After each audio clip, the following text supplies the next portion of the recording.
Hi everyone, thanks for joining me. My name is Eric Bauer, and today we're going to be looking at how to be awesome with Office 365 in 10 easy steps. Now you're probably wondering what's in it for me. Well, over the next hour, we're going to be looking at a number of capabilities in Office 365, which really and truly help you enhance your productivity. Things like Find Time, Boomerang, and Microsoft To Do revolve around Outlook and helping you to enhance your experience there. And then things like Teams, Flow, Delve, co-authoring, etc. Some of those unique features in Office 365, which you may not know are there, but we'll be taking a look and running you through how you can really get started. The first thing I'm going to talk about today is an add-in for Microsoft Outlook called Find Time. Now, we've all been in the situation before where we're trying to schedule a meeting, whether it's with colleagues that we work with frequently inside our organization or with a potential customer that we need to meet with. The problem occurs when we're trying to find a suitable time with those users to meet, especially if there's a number of people in the meeting. There's a lot of back and forth that we then need to handle over the phone or over email about the specific time when we should meet. Now this is where Find Time comes in. Find Time allows you to create a poll of specific time slots that suit you as the organizer, and you can then send those times out to the users that you'd like in the meeting. They can then go ahead and vote on the specific time slots that they prefer, and based on that, Find Time will then automatically schedule a meeting on your behalf. The only thing you would need to do is then book a suitable venue that's appropriate for the meeting. So if you'd like to enable this in your Office 365, the easiest way to do this is to open up your Outlook. In the Home tab, all the way at the right hand side, you'll see an icon called Store, which is a little briefcase. If we click on this briefcase and we allow it to load for a couple of seconds, we'll be presented with all the add-ins and connectors that we can enable for Outlook to enhance our experience. Now, we're looking for Find Time in particular here, and there's two ways we can go about and do that. The first is to go and use the search bar at the top left and search for the add-in or connector that we want. And the second way is to actually scroll down based on the suggested for you recommendations that Microsoft Outlook has offered to find Time. Once we find it, all we need to do is turn it on. Once it's actually turned on, we just need to close that window and we can verify that it is enabled because it'll show up here as an icon next to the store. So I'm going to take you through a specific use case for Find Time, and hopefully this will give you some idea of where you can really use it on a day-to-day basis when you're going about scheduling your meetings. So I've logged in as Isaiah. This is a demo account that I use to demo a lot of this really cool functionality in Office 365. So I'm logged in as Isaiah, and I've received an email from Alex Wilbur on Northwind Traders' proposal. This is a proposal that we're doing for a potential customer. Now I've had a look at the proposal, and I'd actually like to schedule a meeting with Alex to discuss this in 15 to 20 minutes so that we can actually flesh out some of the missing details, sort it out as quickly as possible so we can get it to the customer by the end of the day. So what I'm going to do is I'm going to reply to Alex, and then I'm going to, at my top right, above the message, click New Meeting Poll. This will open the Find Time window on the right hand side, allowing me to create this poll that I'm going to send to Alex. Now the first thing that I would have to configure is the specific duration of the meeting, whether I want to see work hours or outside of work hours, and then it gives me a view on both of our schedules, as well as when I am free as well as when Alex is free. Now I can see Alex's availability because he is inside my organization. If he was somebody external to my organization, as an example, if I just put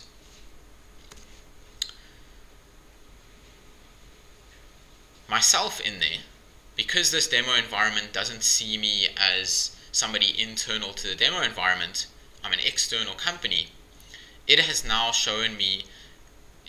unable to show me my my availability unless I go and share my calendar with Isaiah so that Isaiah can actually see that. And the same thing for you. If you want to schedule it, or you schedule regular meetings with customers externally, ask them to share their calendar with you. Especially if they have Office 365, it makes it really, really easy to go about and do that. We won't talk about shared calendars now. We can potentially do that in a separate session. Okay, so now I've got the people in the meeting that I would like to include. Now I can go ahead and actually select options that suit me. And I'm going to go and choose 9 a.m., 11 a.m. on the 25th, and on the 26th, I'm actually going to choose 9 a.m. as well. These are the 3 time slots that I'd like to arrange this for. The next window gives me an idea of how I can set the location. By default, it creates a Skype for Business meeting, an online meeting. And I can change this if I just click the Skype for Business icon, and now it changes to be distributed, which would mean that once the poll has gone out, once everybody's voted and FindTime has automatically scheduled the meeting for me, I will need to go back to that meeting invite by opening it in my calendar and editing the location details.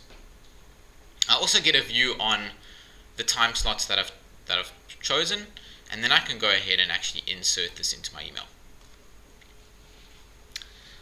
And you can see now it's busy creating my invite, and there we go, I have it in line. So over here I can go, hi Alex, please select all of the options that suit you. And once he receives it, the only thing he needs to do is click select options. It then opens up this web page for him, and he will be able to then vote on the particular time slots. And this is what I'm going to show you how to do right now. So this is the view he would get, and this is the same view whether he's on Office 365 or on any other email platform or productivity solution. They'll be able to use this functionality to vote on this. So you don't, as the organizer, need to worry about the system or the solution that the user you're scheduling the meeting with is actually on, which is fantastic. Okay, now over here, because I'm the organizer, it's automatically logged me in as the organizer, and it's given me the ability to see an overview of where people are voting. Now both Alex and Eric, who was outside of the organization, are showing as pending at the moment because they haven't voted yet. I can also over here as the organizer say that I actually prefer 9 a.m. on Thursday, and when Alex and Eric come and vote, they will be able to see, oh, Isaiah actually prefers 9 a.m. on the 25th of May, and they can go and vote there. Eric, if he's the last one to come in, he will be able to then vote based on where Alex has voted, because if Alex has voted for both on the 25th, it makes no point that then Eric or any of the other individuals that are actually voting go and vote on Friday the 25th. Okay. What I can also do here as the organizer is actually go ahead and just schedule this. So sometimes if you're scheduling a really large meeting, or if you have too many options that you've actually sent out, FindTime won't be able to find an appropriate option. So you can actually come back to this very easily by going to the website findtime.microsoft.com here at the top, signing in with your Office 365 details, going to your schedules, and actually then scheduling this meeting on behalf of FindTime automatically, so it actually gets presented in your calendar. Now the final thing I want to talk to you about is that these time slots actually get pre-booked in my calendar. So until the final one is actually picked, I know that these time slots are not going to get double booked potentially while people are busy voting against them. Okay, so we recently had a look at FindTime and this particular email that we sent to Alex. And you can see I've actually responded to that email. So the poll is currently pending. Alex will have to vote, Eric will have to vote, and then I will get those notifications once they vote. Next thing we're going to have a look at is another add-in into Outlook called Boomerang. Now Boomerang is focused around enabling you to get a reminder about emails either that you've sent or that you've received in a far more effective way than flagging, etc. So that Outlook actually offers. And you can customize a number of different options as to how you'd like to be notified. And that's what we're going to look at now. So again, what you're going to have to do, and I think as an example, let's use this email that I got from Nesta. So it says, "Hi Isaiah, I'm preparing for our meeting with Northwind. Can you please send me the Excel file you showed me with all the customer information?" So maybe I was busy on the road at that point in time. I was busy traveling between meetings, and once I get back into the office, once I'm able to respond to Nesta about this, I do want a reminder. So let's have a look at this. So I'm going to go to the store, just like I did with FindTime, and I'm going to then search for Boomerang. Now Boomerang's listed immediately at the top, fortunately enough. So I'm going to go and enable it. Okay, it's on. And what I'm going to see is it'll be added here on the right hand side. So you can see it took a little bit of a couple of seconds to actually include it, but now I do have Boomerang.